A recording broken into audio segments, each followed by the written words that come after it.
Good morning, everybody. Make sure you share this live. Do me a big favor. It's going to be an amazing episode. We got Kenny Flight on his way. And I'm going to have a very special guest from Belgium, DJ Danny Lopez. Going to be connecting with us via Zoom all the way from Belgium. Do not miss it.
What's going on, Tim? It's going to be a good one today. Make sure you stay in that chat, grab some coffee, wake up the right way. Got Kenny Flight on his way, and we're going to have a very special guest from Belgium on the show today via Zoom, DJ Danny Lopez. So it's going to be a good one.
What's up, everybody? Good morning to you.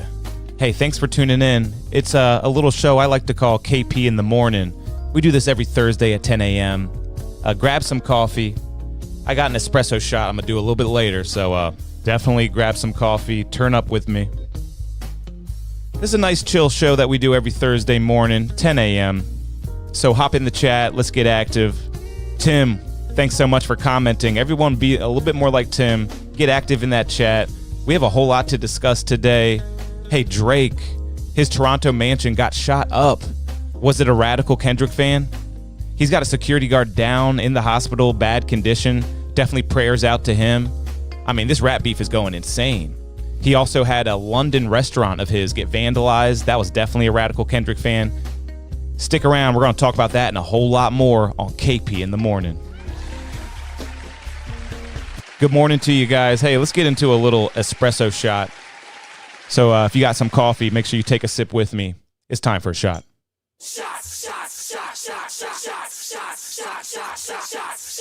That's how we do it on KP in the morning, guys. I try to just drink a nice mug of coffee every morning, but then I always forget about it. So I'm going to get that out of the way. We're doing an espresso shot today. Not bad, not bad. Guys, hop in that chat. Just like I've been saying, we got a great episode today. Jamal Murray, he went insane and kind of lost his cool at the last Denver Nuggets game. He got suspended 2 games and $100,000. I don't know what got into him, man, because he's normally a pretty nice guy, pretty calm, collected dude. He totally lost his mind on the sideline, threw a towel and a hot pack at the referee. That's going to cost him 2 games and $100,000. Can the Nuggets bounce back against the T-Wolves? I don't know. I don't know if they got it in them. The Nuggets have always seemed like the best team in the league to me, but right now they are struggling. They are losing their minds. Jokic, he just won his 3rd MVP, though. A lot of people think it should have been his 4th in a row, but either way, he's going to be without Jamal Murray this next game and for the next 2 games. So let's see if the Jokic can get it done before they get swept in Minnesota. All right, guys, let's open up my first topic of the morning. We're going to start with the sports section like we always do. I think Kenny Flight is on his way, so we will get Kenny today. We'll see how long it takes him to get here. Tim says Celtics wing it all, so it don't matter. Celtics look really good, Tim. Man, those Celtics look great. They're looking like maybe the best team in the league. They just had their first game of the second round, and I think they won by 25 points. So they're still dominating in the second round. New York Knicks are on top right now. But, hey, let's open it up into the sports section. It's KP in the morning, guys. Thank you so much for tuning in. Oh, yeah, and before we get into that, I got a new page I want to promote. Obviously, we're on Studio 2 with DJ KP right now, so hit that subscribe button. Easiest way to help out the show. But I got a brand new page I want to promote. All you got to do is type in DJ KP Mashups. I got a brand new mashup page. The best mashups on the internet, guys. The best mashups on the internet. Make sure you subscribe. Really easy to find. We call it Mashup City.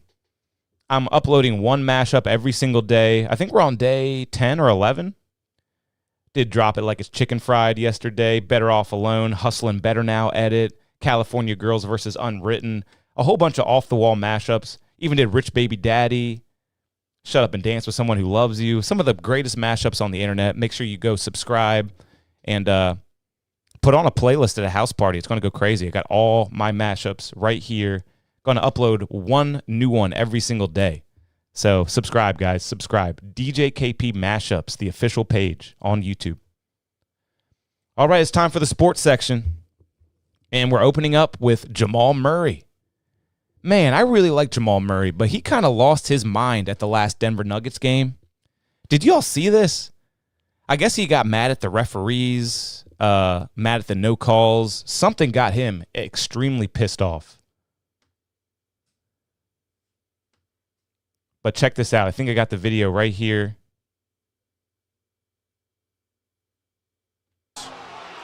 First, he throws a towel at the ref, which is enough to maybe get you in trouble right there, but the ref really didn't notice.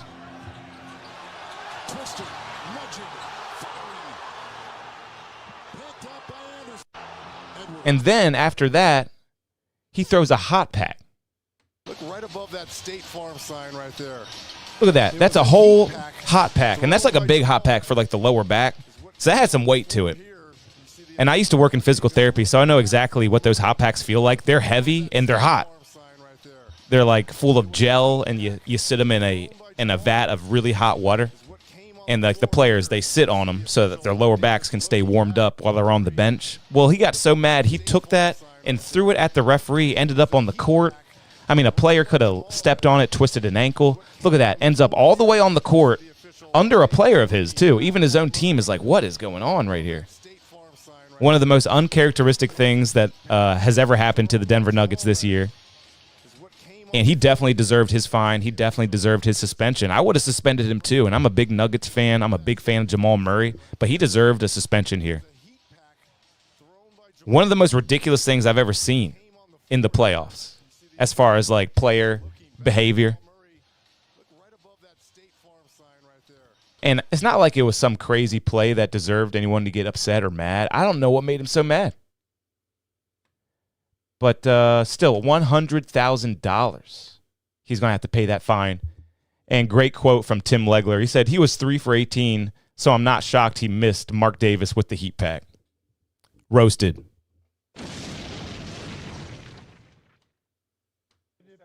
About that, he's 100% getting suspended. I was trying to throw the heat pack at Mark Davis. I don't think it's 100%. It's something less than 100%. By the way, on the night he was 3 for 18, I'm not shocked he missed Mark Davis with the heat pack. Damn. For the record. Okay, and if he's honest about back, Jamal Murray, look right above that State Farm sign I right. think that's all the angles of that I had for you, but absolutely insane. I don't know if I have much more to say about that one, but Jamal Murray's going to be out for the next 2 games. The Nuggets are already down 2 games. So Jokic, the new MVP, he just won MVP. Shout out to Jokic. 3rd time he won MVP. A lot of people think it should have been his 4th in a row. That would have been insane, but Embiid stole it from him last year. And by the way, Embiid is the only MVP in NBA history to never make it to a conference final. So did he really deserve it? I'll let you all decide that. But Jokic, he just won MVP. He just lost the second best player on his team, and he's down 2 games to a very good Timberwolves team.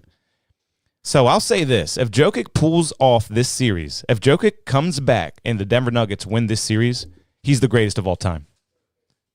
If Jokic wins a championship this year, then I think he's the greatest of all time. I don't think he's going to do it. The odds are he's not going to be able to get it done, but I'm just saying. The way things are stacked against him right now. We got Kenny Flight in the studio. What's going on, Kenny?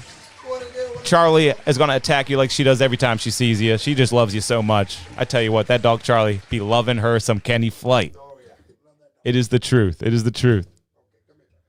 Kenny, how you been, man? How you been? Get settled right there in that chair, and we'll make sure your mic's all good and everything.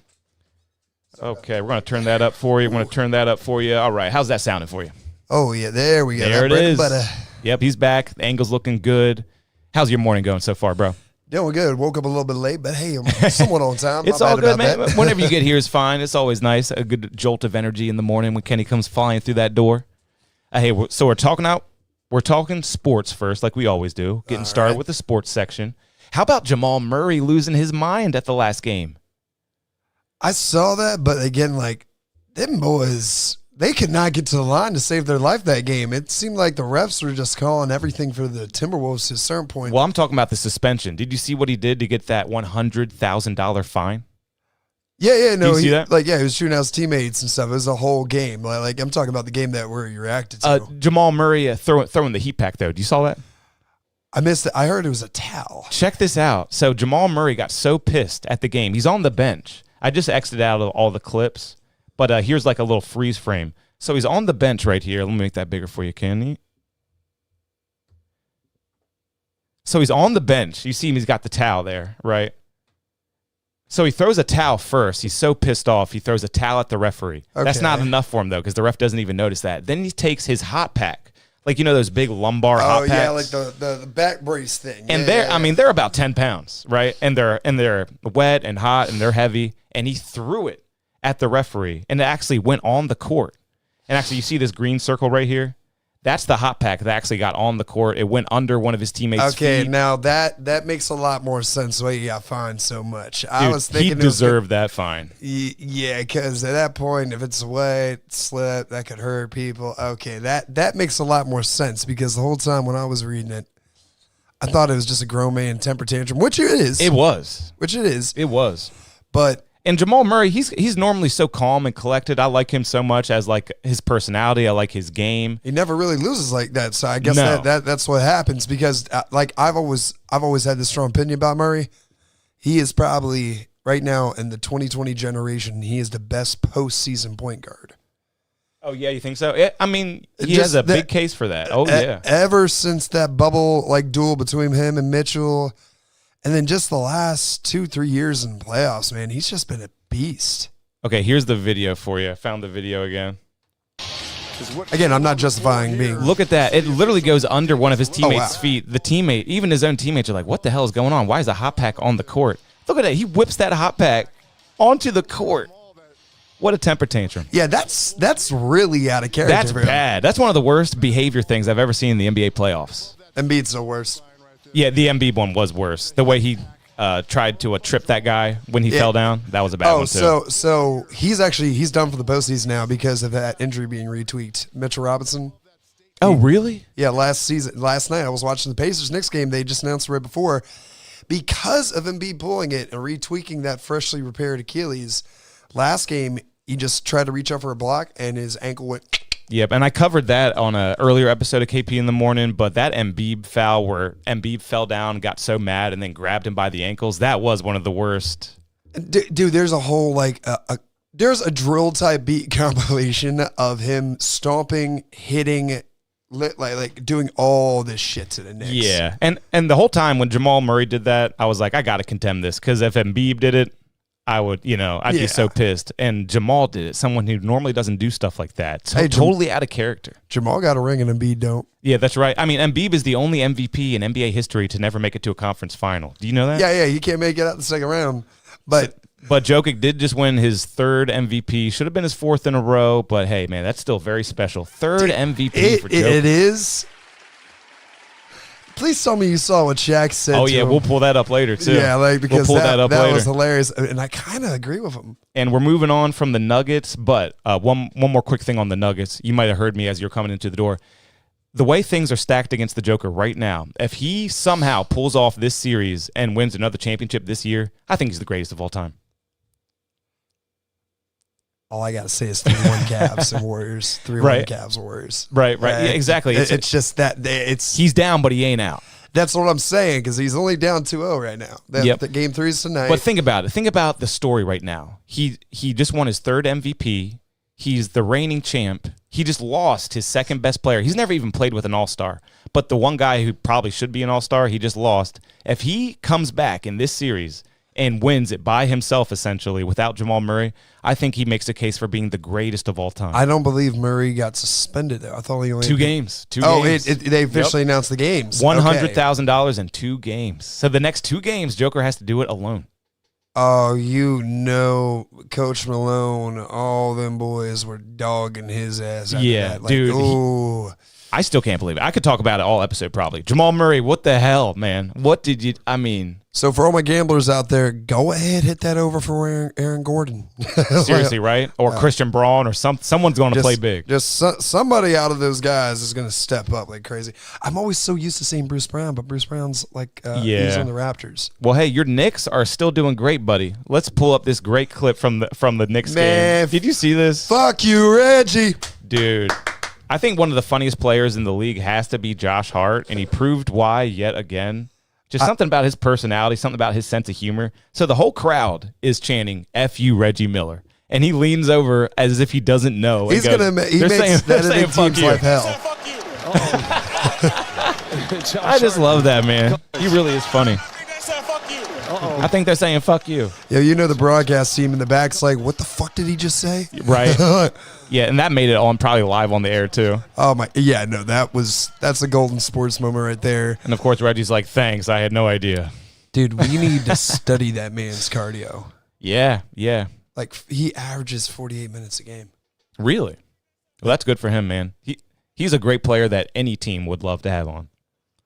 Let's keep it moving. The Knicks are doing great, though. But yeah, Jokic has been named the MVP for the 3rd time. 3rd time, Kenneth. So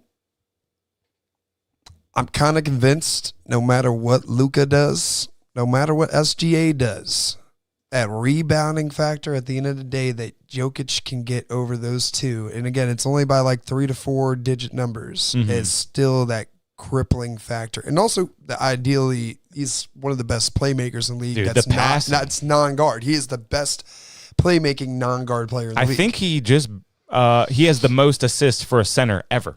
Oh, well, he just broke Wilt Chamberlain had that record. He just broke it this year. He's been in the league for like 8-9 years now. Yep, and he already has the most assists ever for a center. He broke Wilt Chamberlain's record. So whenever you break Wilt's records, you are just going crazy. And here's the moment that you were talking about. Shaq told him right to his face, I don't think you should have won it. He's like, yeah, brother. It's all good. Best player in the league. I want to congratulate you, but I want you to hear from me first. I thought the SGA should have been the MVP. That's no disrespect to you, but congratulations. And what do you guys? It's pretty funny to say, hey, I think you're the best player in the league, but I don't think you should have won MVP. That seems kind of contradictory. I'm joking. No, I'm my brother. Hey, all good. I love you. I love your brothers. I'm not gonna lie. Do is keep it real with each other. I want to mess around like on 2K or something, or just see a sim of like how that duel would go. Yep. Prime. Oh, let's check in on the chat real quick. We got Teddy in here. We got Teddy DJ Smooth in here, and he says, "Yo, what's going on, Ted?" He also said he got clamped up. It's different when you over 6'2", 6'4", guarding you. Plays aggressive, great defense. Basketball will frustrate you. So, yeah, Jamal Murray was definitely frustrated. He shouldn't have got – I'm sorry, Shai deserved it. So, yeah, DJ Smooth thinking that Shai should have definitely got the MVP this year just like Shaq. Dude, I'm in that same category, man. SGA just – you got to look at that team, man. Yeah, I don't know. I think Jokic makes more of a difference on his team. But it's close. But it's so close. My goodness. I completely understand. And, like, undoubtedly, yes – hands down the best player in the league, but like when it comes to it, SGA, if you look at the average number of age for that Thunder squad, dude, 23.5. Yeah, what a squad, man. And I talked to you in like one of the first episodes of us doing this. I said that's the next dynasty. You did. We still got the clip up there somewhere. These boys are hungry, want to play. Like, honestly, if it's a Knicks Thunder series for the finals, that'd be cool. That would be amazing. And I can't even get mad at the Thunder win because, dude, SGA has just proven time and time again that man is a clutch moment after clutch moment. Yeah. It was a funny thing. I saw the whole stat line the whole season. He averages 31 points every game. I will say this, though. He is the referee's new pet. They send that man to the line. That man, like they get $1 every time he goes there or something. Oh, yeah. They got a parlay or something like that. Dude. As the under over. If he gets touched, he's going to that foul line. Just like Embiid and just like your boy Brunson, too. Yeah. Brunson's the same. I love Brunson, too. But Brunson's just they are the ref's star child, those guys. So I love how that's been getting noticed. They're the new James Harden. I love how this has been getting noticed the last few games because nobody was saying this shit until Brunson finally got in the spotlight showing these 40-point games. Dude, 4 in a row in the playoffs? Yeah, First person since Michael Jordan to do it? I ran into DJ J-Town when I was watching a game last night. He's like, I'm going to go under. I was like, I mean, I'm not mad at you, but I wouldn't be shocked. He agrees in the comments. Yeah, like, and again, I'm not saying he's not going to seek fouls out of his way. Like Harden seeked fouls. He was annoying. He's the only player in NBA history with more free throw attempts than field goal attempts. That's one of my favorite stats to say about him because that is so crazy. That is so crazy. He's the only guy. He's the only guy. Only one guy. Him. But that Brunson burner, baby, I'll take it, man. We're doing good. I just hope OG comes back healthy. He tweaked his knee, but that man had 22 in the first half. He saw that rack and he kept attacking. Looking good. Hey, let's keep it moving. We got WNBA moves. Man, these ladies should be thanking Caitlin Clark and Angel Reese because for the first time ever, the WNBA is set to allow chartered flights to all games. I saw a little status or tweet the other day. It's like I had my 8th grade student yell at Caitlin Clark for 3. And he's like, damn, this is the new era now. Seriously. WNBA is taking over. And Caitlin Clark had a great debut, but her team lost. But Angel Reese, her team won by 48 points yesterday. Was it against Caitlin Clark's team? No, just against some other team. But I was going to say, because Caitlin would have just 48. pulled them motherfucking things up and then been like, all right, round 2. Because when you win by almost 50 points, good Lord, that just caught my eye. Let's keep it moving, 100%. Though. Okay, this OKC fan was messing with Luka. Did you see this? This is a pretty funny one. Make it a little bit bigger.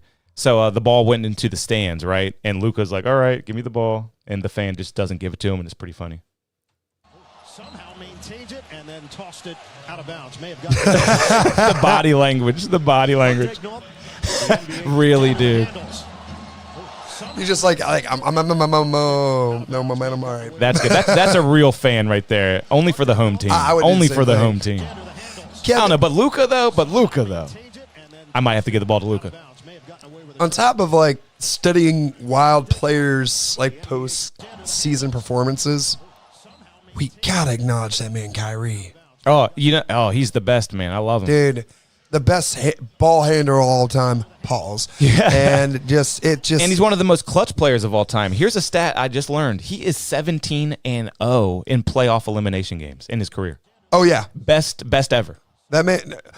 There was I forgot what game it was. I think it was the one they sent the Clippers home. Kyrie only had 2 points in the first half, and then he dropped 29 in the second half because he did it in a more respectable manner than Jamal Murray did. Right before halftime, he tossed a towel down and just said, fuck, came out that locker room.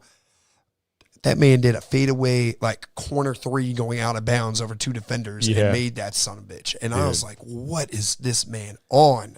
But hey, it's 33? It's a great time for young players in the league right now, and a lot of people comparing Ant-Man to Michael Jordan. But I'm just here to remind you, he ain't quite what Mike was doing. Look at the comparison in their first 16 playoff games. Mike was averaging 38 points. And that goes back to his innovativeness at the time. MJ was so acrobatic when it came to attacking the rack, and nobody really saw it in the league. When it came to scoring, when it came to putting the ball in the net, a young MJ did the best. He really did. I'm telling you right now, they're trying to discuss he's the new face of the league because LeBron, he's only got 2 years left. Yeah, maybe 2. Yeah, something like that. And if he gets a chip this year, I'm seeing him being a front runner besides Jokic. He's looking and Luka. so much better in the playoffs than he did in the regular season as a leader. He's really stepping up. That man is incredible. I got to get better at focusing on the other games. I've just been so excited. I know I've been talking a lot about the Knicks, and I'll keep it real short. It's just been so long. Yeah. It's just been so long. It's special what the Knicks are doing. And, I know the way that they're reacting is very similar to fuckery from Philly, but you know what? It's been over 30 years, Kevin. I love it because the Knicks have seemed cursed. They've never seemed that good to me. And so it's been over 40, actually. Since 1973 was the last time we got a championship. Well, now we got to talk about the Defensive Player of the Year scandal because Wemby got robbed. We all know Wemby got robbed, and now Rudy Gobert just won his 4th Defensive Player of the Year. You saw the quote that Wemby said. He's like, "You got it now, brother." I think I got that right here. Yeah, it's just said you got it this year, but enjoy it. Here it is right here. Let him win it now because after that, it's no longer his turn. So that's really a humble, really down-to-earth take for Wemby. That's the French connection right there. They're both boys from France. They're both going to be on the Olympic French team, so that's some good defense. Oh, my God. They're both going to be on the Olympic team for France, yeah. How are we going to score anything in the paint? Yeah, I was going to floater, mid-range? Yeah, no, right. Sir. But I think Wemby might have been the greatest defender in NBA history as a rookie. So I can't believe they didn't give it to him. He had more blocks, more steals, and a higher defensive rating. Yeah. So it just doesn't make much sense to me. It was crazy because I fought Joe Dumars for the part of the Bad Boys Pistons era. Joe Dumars is a rookie. He had 2.4 when he was second place for Rookie of the Year, and that was the most I believed. But he had 2.6. And this is why he should have won, because most of the time people don't even attempt a shot when he's around. He's you see it, I've never seen anything like it. The fact that he has the most blocks really is incredible because look at this. Most of the time they don't even try to shoot it. If he's around, they just go, I ain't going to try. So, Kev, what are those things called? It's the swatters. If you're doing NBA drills and that the NBA trainers use. And then they have the poles with a hand or whatever. Hey, me and my brother, we used to use a broom, man. That's what we used to use. That same thing? Yeah. And then, yeah. Imagine being your coach trying to just get up there and trying to use that thing, and it's still not long Yeah, enough. they should just call that the Wemby now because, that's about his reach. Yeah. Oh, Jesus Christ, just trying to defend over that. Yep. But, I just find this clip so fascinating. Look at that. Christian Braun says, I won't even try. Even Steph Curry. Steph Curry goes, nah. And so the fact that he actually gets the blocks. That was some crazy. spider sense. That's a spider sense situation that Steph Curry did. He was like, I'm tingling. Yep, seriously. There's a Wemby behind me. All right, never mind. But that is why he definitely should have won. What was this? I feel like I put this out of place, but it's a New York Knicks clip, so let's check it out. Trying to stop talking about it. This. Okay, this is not a Knicks clip. This is a between the leg jam clip on the Knicks. I just had to pull it in there because what an in-game dunk that was. So, can I just tell you that has a lot of meaning behind it? Really? So, last season, I'll be short about this because I know I ramble about my Knicks. Long story short, we got out the second round last year in playoffs. And in the last Game 5 or Game 6 right before elimination, Obi Toppin, we drafted him. Oh, There's okay. a clip of him telling Tibbs, fuck you, all that, like just chewing him out. Not even 2-3 weeks after the postseason, he gets traded to Indiana for a pick, and guess who we draft? His younger brother. Oh, Jericho wow. Toppin. No way. So there's a lot of stuff. A lot of brothers in the league. And keep in mind, both the Toppin brothers were born and raised in New York. Really? So that even had more, like that was like fuck you Tibbs kind of dunk. Man, I knew he could dunk, but that's one of the best in-game dunks I've ever seen. There's someone pretty much right on his tail, and he still pulls off the between the leg. It's crazy though. Like you can do this shit mid-game, but when everybody gets on a dunk contest, like where's the creativity? Right. Like yeah. I do not want to see Mac McClung win it 3 years in a row. Love you, Mac, but no.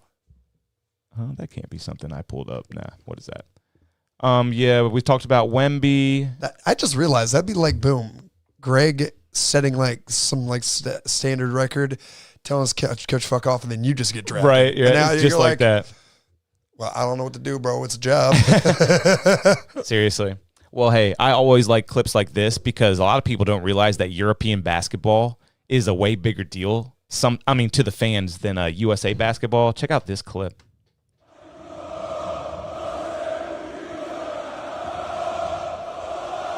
I mean, the game hasn't even started. This is during warm-ups, and the crowd is like that. They go there to let loose. They got the flags flying. Everyone's bouncing up and down. Why does America suck so fucking hard, man? Excuse my language. I know I'm cursing a lot. That coffee is sprewing, but that is just amazing. Yeah, that's where I want to be. And Luka just pointed out, the atmosphere. That's actually a tweet from Luka. What an atmosphere. Wow. And it's so true. And I know you don't really keep up with pro wrestling, but WWE had an event in Paris or France, and it was like one of their bigger soccer stadiums, had like over 200,000 people or something crazy. Anyways, they're chanting, and the whole arena is shaking. Yep. There's crazier clips than that. I mean, they throw smoke bombs sometimes. Sometimes it looks like a war zone in there because it's slowly becoming clear that like Eastern European countries love basketball. And that's why you got players like Luka, Sabonis, Jokic. I mean, from back in the day, even Peja Stojakovic. Like, they've always been balling in that part of the world. It's definitely, we're seeing a new era right now because... And actually, they're called the Balkans, so I have a little saying I like to say, Balkan out of control. Because even the Greek Freak, he's from the Balkans too. Some of the best basketball players on the planet come from that area. I like that saying, but come on, Kevin. Yeah, Balkan out of control, man. Oh, yeah, and here's some more. Here's another Balkan. Our probably our favorite duo in all of the NBA. Look at the chemistry they have. And everybody hated that trade too. Right? There's the two ball dominant players can't work. Put one on the bench. Yeah. But yeah, Jokic giving the old tap on the opposite shoulder gag. Let's keep it moving. We're in the sports section. Oh my gosh. I love this this part. Oh, I know this one. I just love how awesome post like flat earth Kyrie has been, by the way. Ever since he lost that Nike deal, he's just been a straight family man. Kyrie is just... Yeah, conspiracy Kyrie's kind of done now, isn't it? He's just... because of or he's not talking about it at least anymore. Yeah, like if anything, he's just calmed down. Like he literally said the other day, he's like, dude, I'm just tired of talking. I got kids. He always got a bad rap because he refused to get the vaccine and everyone gave him a hard time for that. Yeah, the vaccine, the flat earth theory. Well, he was right about the vaccine. All right. He was definitely correct. Dude, the way you were done to say that, I thought you were saying he was right about the earth being flat. I was like, hey, the verdict's still out on the flat earth. I've been looking into the theories a little bit. I used to just dismiss it completely, but it's kind of fascinating when you look into it. These flat earthers are very passionate about it. Kev, if you still believe about this in 5 years, we're going to Mount Everest, and we're just going to be looking like, Kev, do you see the curve? It's like, yeah, right. But check it out. One of the most painful moments in NBA history for me, I'm a big Wizards fan. Well, it must have been like the anniversary of this moment or something. But do you remember this? Gilbert Arenas was at the line. Huge free throws against LeBron's Cavaliers. I mean, I think, yeah. Some say this is the reason why he brought the pistol. Like, it might be. It might be. So the Wizards are up 1 point. He's at the line to seal the game, and LeBron does this to him. Timeout remaining. Now you have to be smart here now because you're literally taps Gil on the chest and goes, "Don't miss." He makes it by 2. Mike Brown getting ready to diagram a play. Gilbert could never recover from this moment, man. He got punked so hard, man. He got punked so hard by LeBron. With 14 You see that? Dude, that is it just blows my mind how that was one of the most like competitive moments in LeBron's history. I'm trying to find this clip to send you about Gilbert too right now. Well, he's always in the news nowadays. He's running his mouth. He has some terrible takes. But yeah, I don't think Gilbert could really recover from that moment. LeBron goes right up to him, goes, "You better not miss this shot, buddy." Misses. Totally ices Gil. If you're a Wizards fan, you remember that moment. You'll never forget it. Oh, how about your boy Shy's outfit here, though? What do you think about that, man? He looks like a walking caramel bar. I mean, the caption's totally correct. It's Shea Butter right there. Yeah, I mean, that's Shy Butter. I had to double check. I didn't even realize he had a tie on. It just all blended in together. Like, that's how he's showing up to the games, man. That's pretty tight. I mean, yeah, that suit is tight. It is tight. It is definitely physically tight. I mean, can he breathe? Like, I was wondering, Kev. I meant to ask you earlier. Can you pull up like whatever I send you through like the DMs on IG? Because there was one topic I wanted to show you about. Yeah, sure. Gilbert, yeah, send too. it to my IG. Yep. Yeah, yep. I just go ahead. And it's going back on Gilbert here, and I wanted your opinion on the matter because it's. Oh yeah, this is how he made the news this week. I remember this. Yeah, it's. So the defensive player of the year before he got the title, I think. It was literally it was probably 3-4 hours before game 2. Yep. And he okay. Oh yeah, that's right. So his wife goes into labor. Yep. Is that his first kid? I can't remember. Either way, his wife's in labor for his child's birth. So he misses the game to go see his child get born. And Gilbert Arenas gives him a hard time about it. He goes, "It's a baby, bro. It's going to be there when you get back." A lot of people did not like that. Dude, Gil, as soon as you start He's building a toxic some credibility, motherfucker, isn't he? That Gil is a toxic boy. That's why I remember that's why I was like looking at my phone while you were mentioning that Gil. I was like, what was that? Oh, that's how he messed up. Yeah. And giving the circumstance, and I'm going to only say this in the lightest sense. Again, I don't have any children. If it's the finals and it's my third or fourth kid. Yeah, it's a little different. Jimmy, wifey, kill me later, but I'm trying to get that ring money, that $100K right. bonus. That's absolutely right. It probably was one of his first kids too, so he did what he had to do. And I get the aspect of Gil, but his team won handily too. Yeah, without him. So I believe Gil just went ahead and dug himself his own grave there. Because I think Gil just likes to be flamboyant. You know, he likes to get the people talking in the worst way possible. He likes to draw that heat. Yeah, I think he just kind of doubles down sometimes into it. Yeah, right. I would imagine Minnesota guy. I don't know for sure. I'm not in that man's business like that. I mean, missing this game for that baby. I see you. It's the baby, bro. It's gonna be there when you get back. We hope. Right. I mean, God, I'm just saying. But yeah, Gil's always been crazy. And that I don't agree with the way he said it. I get his point of view, but and on that one, I'm just like, because he even said like, "What's that baby gonna be doing? Not even have his eyes open. He's gonna be sucking on a titty." Well, I was like, yeah, he's just trying to get people talking. Come on, get out of here with this nonsense. It's just a joke now. That doesn't even qualify. Yeah, it's the same guy who brought the gun to the locker room. Go figure, you know. Oh, I thought this was a pretty decent idea. Check this out. Some people are saying that the old guys should all band together in Los Angeles for one last hurrah. Chris Paul, Kevin Durant, Steph Curry, LeBron James. I don't like super teams normally, but that's a pretty good idea, I think. Get the old guys together. Yeah, I'm getting flashbacks of what we talked about a couple of weeks ago with that Gary Payton. It's always the Lakers. It's always the Lakers. That's what. Or Steve Nash, Dwight Howard, Kobe. It's always the Lakers. Yeah. It's like the Lakers and Brooklyn Nets are cursed when it comes to super teams. But yeah, it's not like this team would do good, but maybe they would. I don't know. The old guys. I'm going to be real. If Curry and KD stay healthy for at least 50 games and LeBron plays. If those guys all stay healthy for like 50 to 55 games, that is terrifying. Yeah, they might go far in the playoffs, but I think they should actually give it a try because Steph Curry. Well, no, I do want Steph Curry to retire in Golden State. At that point, I would run the floor just like we see this picture. I would put Curry and LeBron on the starting offense, and then relieving them, KD and CP3 for the first half, and then the whole second half. Run all four of those guys. Hell, they still have Anthony Davis. That should be banned of a fucking trade. Like I kind of like that starting lineup. These four with Anthony Davis, I think they could all play at the same time. Yeah, but then that's what I'm saying, 100%. Mm-hmm. But like if we're gonna start it off, but doing squads would be good too. Yeah, like I mean, the Mavericks KD coming off the bench, that's a good too. Yeah. I wonder where he'll end up because he's trying to get traded. And speaking of LeBron, he did what he does, people. He got his entire coaching staff fired. Le GM at its finest. Or maybe it's not him, but wherever he goes, coaches get fired. And no exaggeration, the entire coaching staff just got fired in Los Angeles. So now Darvin Ham goes the same way as Frank Vogel, David Blatt, Luke Walton, Mike Brown, and Paul Silas. It happens wherever he goes. Just got the axe, and the only man to never get fired from a LeBron James team, the great Eric Spoelstra.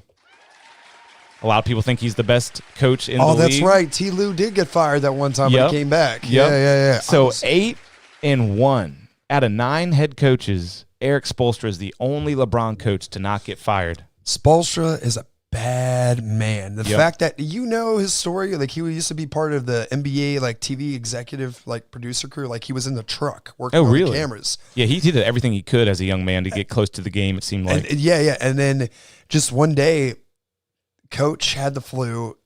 Another coach I think 2 coaches got sick, so his assistant coach, so he got brought in because he was the only one that could memorize the plays. After that, that's how he got his foot in the door to becoming the Heat head coach. Yep, and now people think he's the best head coach in the league, and I think they're right. And here's another great story that's been debated a lot this week. Have you heard about this debate? Would the NFL players do better in the NBA, or would the NBA players do better in the NFL? I like Austin Rivers a lot. I think the analyst position, if Kendrick Perkins can succeed as far as he has, I think Rivers can. I think Rivers just gets emotional too much in his points. Yeah. But that being said, dude, it's not looking good for the Rivers family because he's not looking like he was ever that good of a player. He's not that good of an analyst, and his dad is not that good of a coach. He was a better college player than pro player. Yeah, dude. And Rivers had a couple like shy 40-point games. I only know that because he played on the Knicks a couple years ago. Mm-hmm. But I don't know what he was thinking about this because, dude, you were about to get the whole NFL knocking on your door, my boy. Well, he might be right, though, because what's his quote here? He says, I can take 30 players right now in the NBA and throw them in the NFL. You cannot take 30 players and put them in the NBA. All right, Kev, give me your top 5 NBA players going in NFL. Well, NBA players in the NFL, they're just wide receivers, right? I feel like there's a bunch of NBA players who could be wide receivers in the NFL. Oh yeah, and then there's some guys like the bigs. They could be great tight ends or linemen or tackles. Yep. I could give you 5 right away right now. Ultimate tight end Zion Williamson. Seriously though, or linebacker there. And LeBron in his prime is a great tight end 100%. Or wide receiver or something. KD, or you go ahead and get one of those shorter guys just with lethal speed, like Tyrese Maxey or SGA. That would be a killer at the slot or the tailback position. It's all about the wide receiver position, I feel like. Yeah, there's a lot, or DBs. It's definitely a lot agile because, Myles Garrett. Oh my God, him or Micah Parsons coming in there. Myles Garrett would be a pretty good power forward, but I don't think they have the dexterity. I don't think they have the skill to really have the finesse and really get those shots off.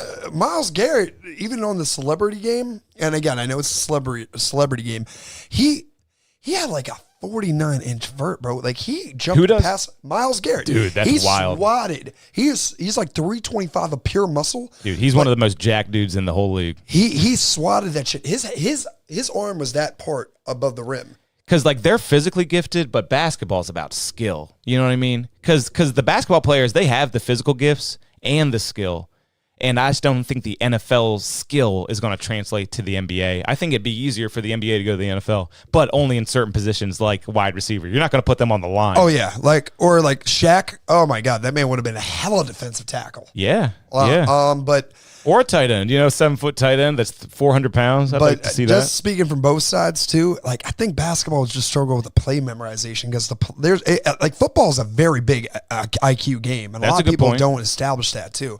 Are they going to remember their routes? JJ even stated that point too. Is yeah, we get breaks, but it's a mind game most of the time. We're still we're practicing in 90-degree weather. Some of those NBA players, I forgot who quoted it in the comment section I was reading, but they couldn't do one whole day of training camp that lasted 8 hours because it's in 90-degree weather.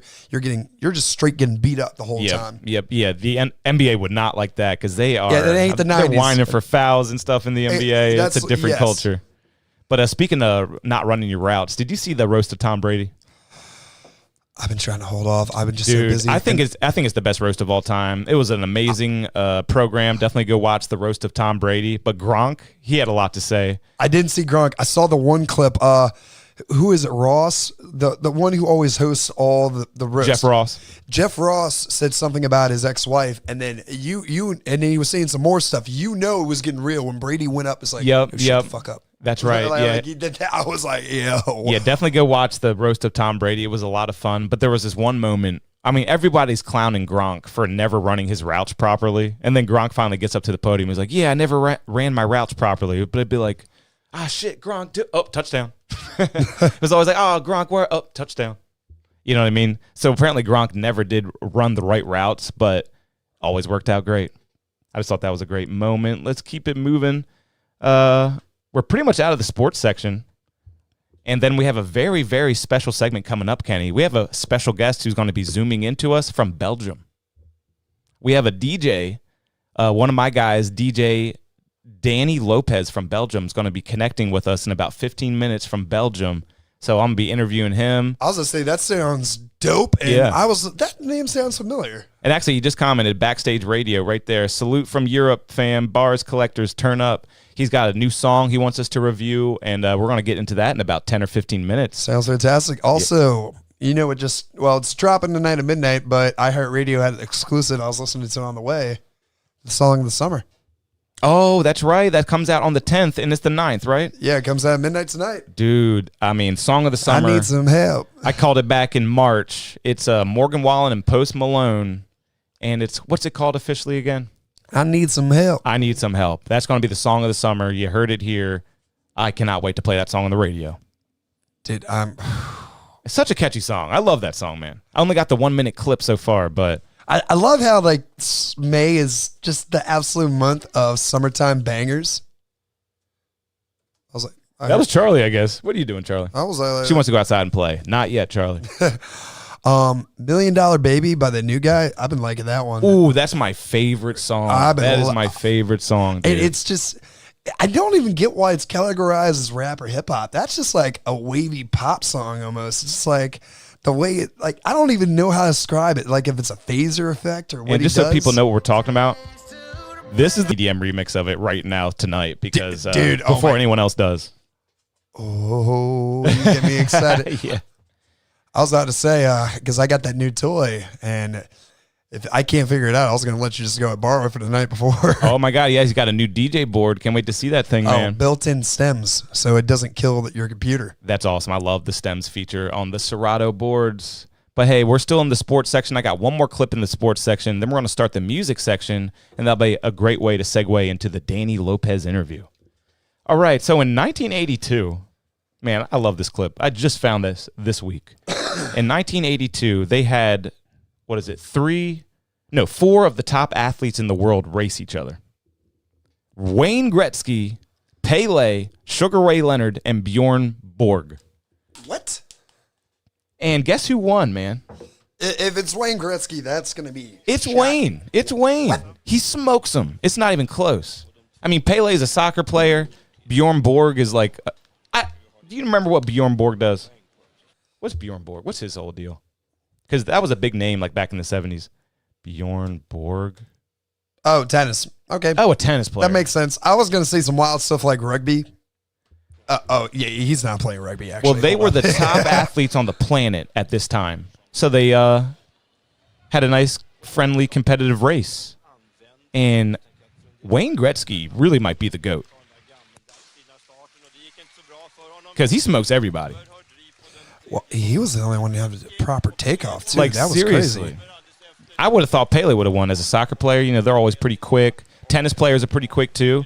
But, hey, he's skating around on that ice, and he's still fast. So, in shoes, forget about it. A lot of people don't fail to realize just because it's ice, they think they're gliding the whole time. No, you got to have some strong quads to be pushing off like that. And I don't know if you know anything about Wayne Gretzky. When you look at his record for, goals, I think he's 1,000 goals ahead of second place. He's the most dominant athlete in team sports history. A lot of people don't know that. Oh, so he's like the John Stockton, but for goals, basically. Yeah, he's like. I mean, MJ's here in his sport, and Wayne Gretzky is here. How many rings does he have? 8? I don't know, but let me do a little research on his goals. Yeah, because I want to see how many rings, like, because that is just insane to me. I need some help.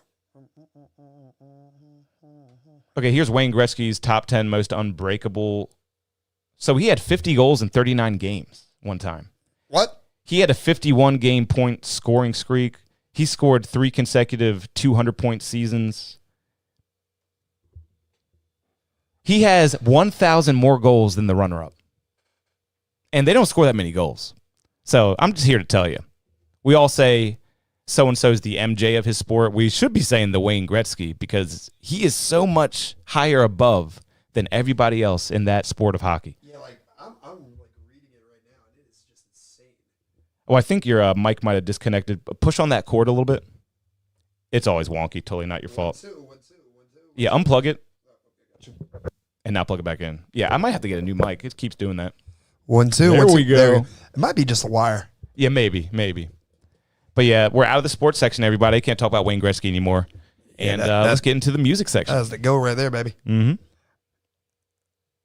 Man, what have you, like, man, R.I.P. Warehouse. That messed me up. I had no idea. Right. I had no idea. It's crazy that happened because Warehouse, one of the greatest nightclubs in Salisbury history, and it just closed its doors. Can't believe it. It's a tragedy. I saw you end up having all the guys on the podcast, so safe to assume they didn't have their liquor license for that Thursday night? Yeah, it totally messed everything up, dude. We still had a great event, but yeah, we couldn't do any liquor, and it's crazy. I'm sorry, buddy. Yeah.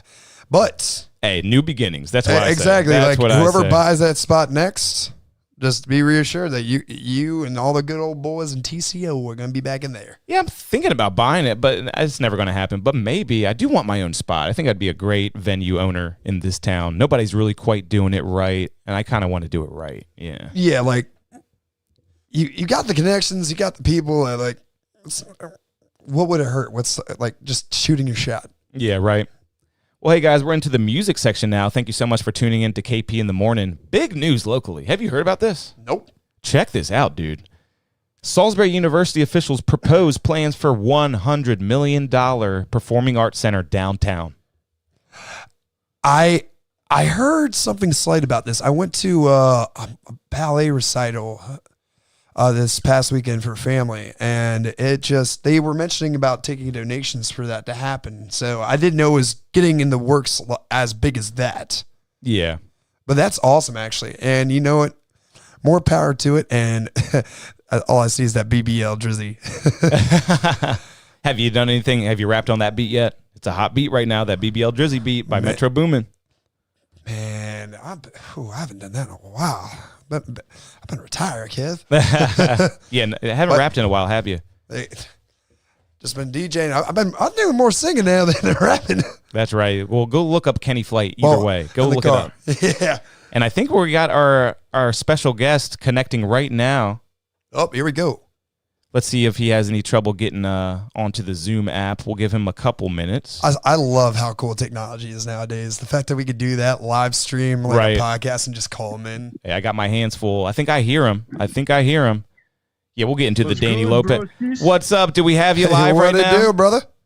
Yes, but I don't see my face appear. Cool. Yeah, click on the video. You see that video down in the corner? And then click on the up arrow, and then there we go. I see you. I see you. So let's go ahead and bring him on camera here. We got Danny Lopez from Belgium patching in live. What's up? What's going on, man? Good to have you on the show. You've been supporting us for a while, and I really appreciate it.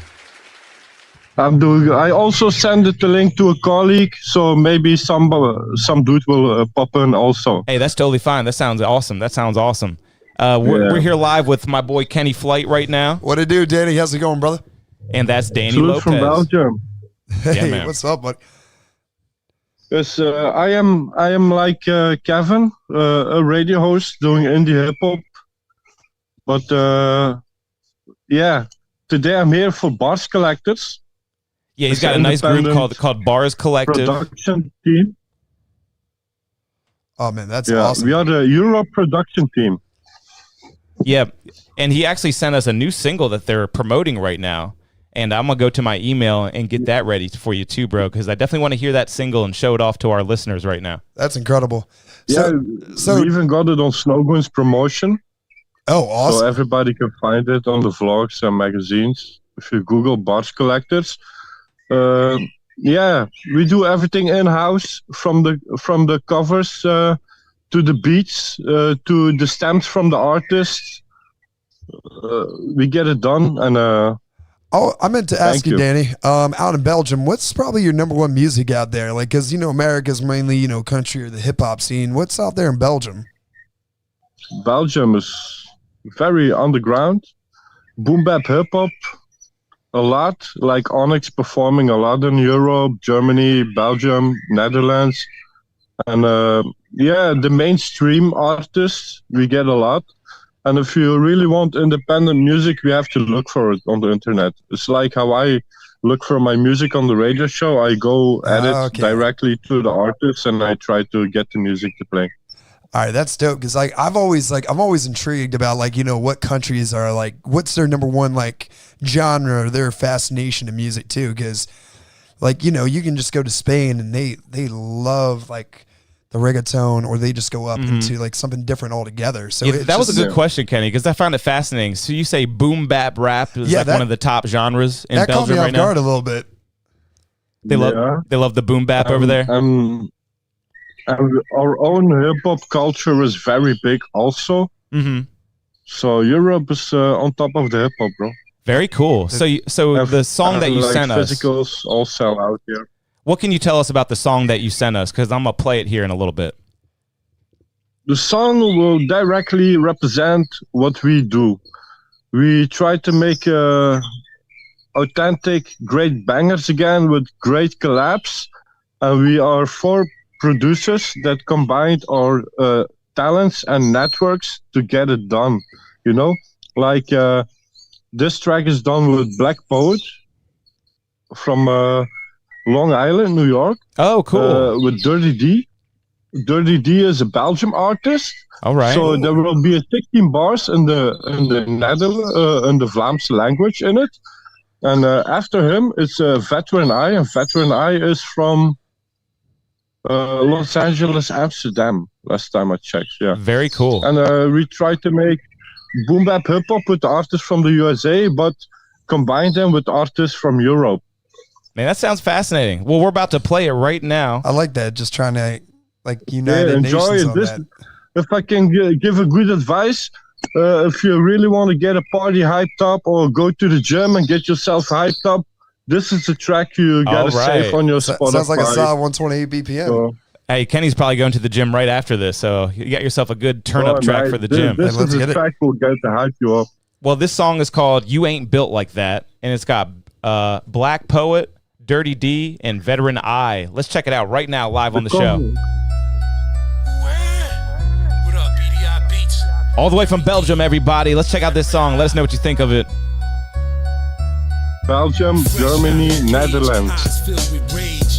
Pen set fire to page. Can't wait to get up and rush the stage for that night. My dead done dries out of their grave. He's not kidding. It's got that atmosphere like you about to go crazy in the gym. I like it. Niggas faking, they real liars. I'm the real goon on the loose. Pop your balloon. Reminds me of Lloyd Banks. Can't none of you fools hang. I was trained in the art like I'm Wu-Tang. Oh yeah, this is a clean mix too. Good mix. Good mix. Yeah, as I say, you can hear the vocal pop. Yep. You can't solve it. Run for your life when I start the bomb shit. I ain't leaving nothing alive. All them skinny jean niggas too, nothing survive. Time to bring it back to the raw way. Think you have to have the gat on you all day. And you ain't built like that. Fuck around. And this is the guy from New York, right? Yes. I was going to say, that's got to be in New York. You can tell. He's a legend, man. Look him up. He's a legend. And now, wait now.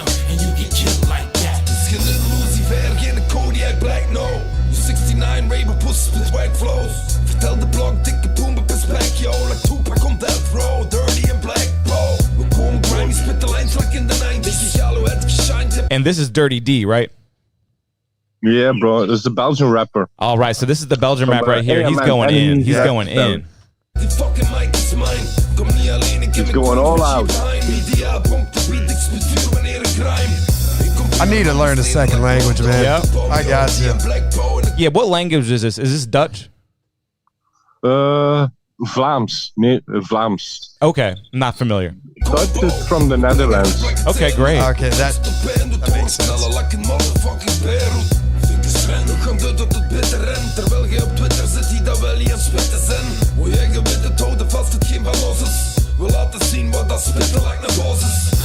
Time to bring it back to the raw way. Make you have to have the gat on you all day. And you ain't built like that. Hey, we're live listening to Danny Lopez and this new song. It's called You Ain't Built Like That. All the way from Belgium, guys. And you ain't built like that. Fuck around and you get killed like that. Forward quiver, stay attached to the denim. Arrows probably That's dip retro around now, snake venom. It's the chief. Say always reek of the reef. It's the wild east where you could get killed. That guy gives me Hobson vibes. Just grab a Yeah, keep yeah. your head on the swib. Some million starving artists that don't want you to live. Cloud fiends hooked on IG like IVs. Nightmares on South Street. Dope boys with drought dreams. Only fam get invited to dinner. Glue clouds in the green room. I'm not a pretender. Every bar classic and one to remember. Rappers run up and get clipped with the Kimber. Tell the promoter I'm a registered toter. That mean when I rock mics, it's one in a holster. It's veteran, the third eye soldier. In the Fly Dragon Dynasty, I already told you. Time to bring it back to the raw way.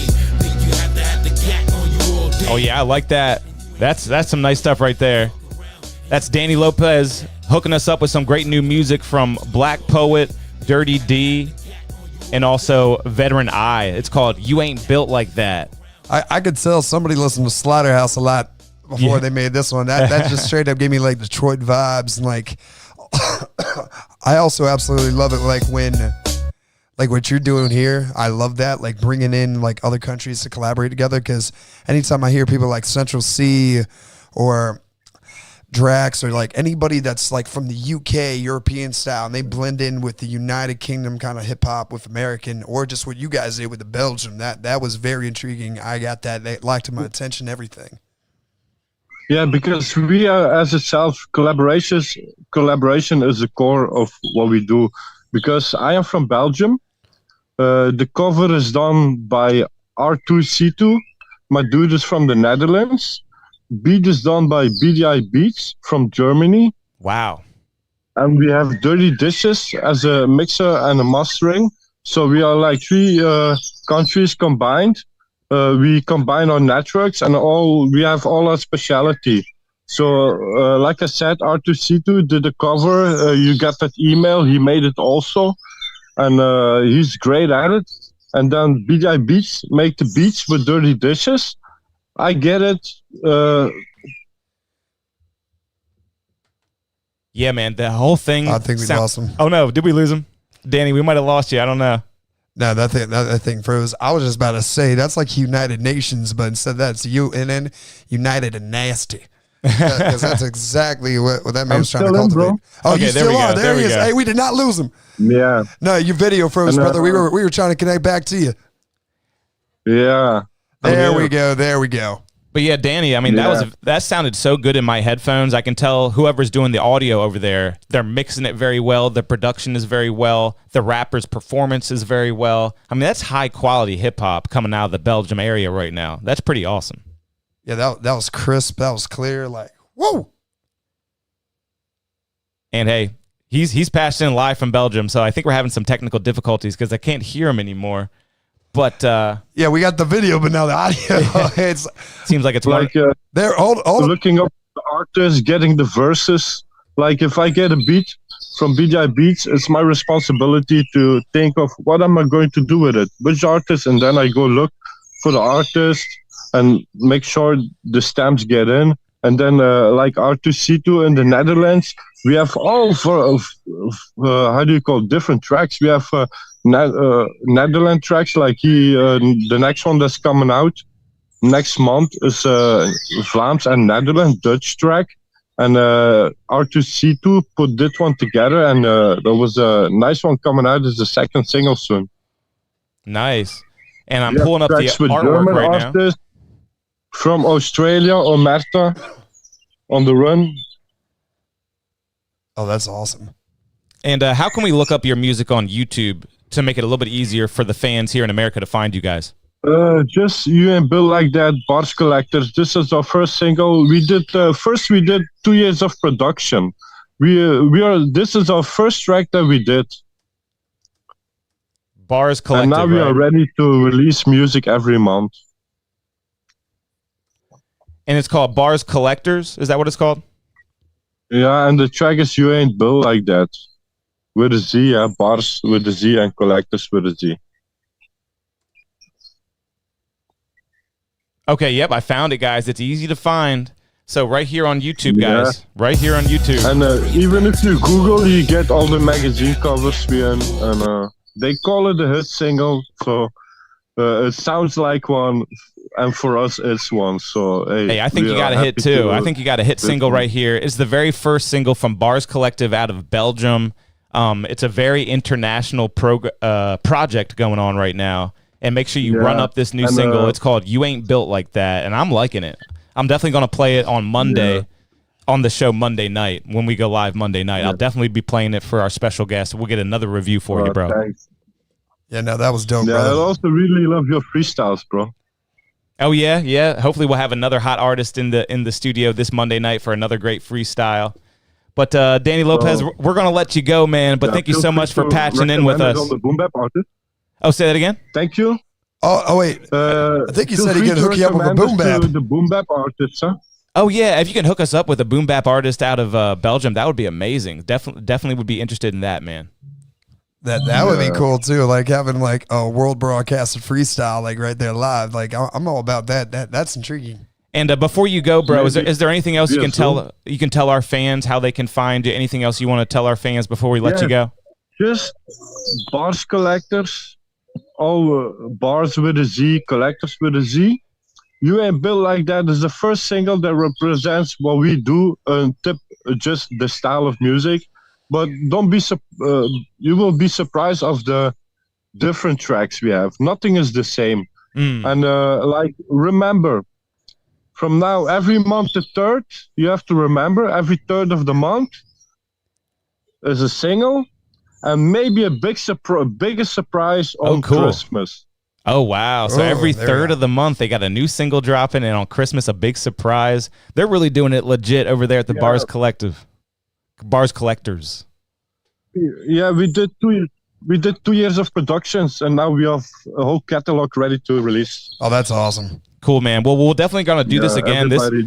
This probably won't be the last time you're on my show. I think we'll definitely do this again in the future, and hopefully you can hook us up with some boom bap artists. But guys, that's Danny Lopez. And if you like the beats, check BDI Beats on Facebook and Instagram, and I'm definitely gonna check that out, man. Like, cause I love freestyling all the time in the car for fun. So like, I haven't legit just messed around. The beats themselves, nothing is sampled. So. And what is the beats? I want to pull that up real quick before you go. BDI Beats. BDI Beats. Is that on YouTube or only Instagram? Yeah, he is on YouTube. He made tracks with infamous Mob Godfather. He is on it. Okay, cool. So yeah, we got him right here. BDI Beats. Everybody go look him up. Look him up. And a lot of great hip hop coming out of the Belgium area. A lot of great hip hop coming out of Europe. Big boom bap influence. And that was Danny Lopez. Not only Belgium. It's really all over Europe. Awesome, man. Well, I'm definitely going to be connecting with you in the future. Really appreciate your support of the show. Keep sharing the show for us. Thank and you. Once again, that's Kenny Flight over there. Hey, Danny, it's awesome meeting you, brother. Keep that work up, man. That is some fire over there, brother. Thanks. And I'm DJ KP, obviously. That's DJ Danny Lopez from Belgium. And we'll do it again soon, okay, bro? Bars Collectors. See you soon. Bars Collectors, that's Danny Lopez. See you, big dog. Appreciate you. Well, that was pretty fun. Tapping in from Belgium, man. That's crazy, right? Yeah, I was about to say, man, anybody watching from Tokyo or anywhere else, come on, hit us up. But again, my Japanese is not good, so. Yeah, right. I tried to learn a couple Dutch words, but, man, it's hard to speak Dutch. I couldn't really do it. Hola? It's like, yeah, I couldn't really do it. There's a lot of sounds that we don't normally make over here. But, yeah, Danny Lopez, one of the greats from Belgium. Appreciate him tapping in. But we're back to the music section to kind of fly through this in the next half hour. because we were talking about the brand new proposed. Well, it's just a proposal so far, but Salisbury University wants to drop $100 million downtown Salisbury and put up a performing arts center. How crazy is that, bro? So I love the idea of focus on creativity in the city and the culture, all that good stuff. Oh, pardon me, excuse me. Oh, you're fine. But dude, we got so much going on now, man.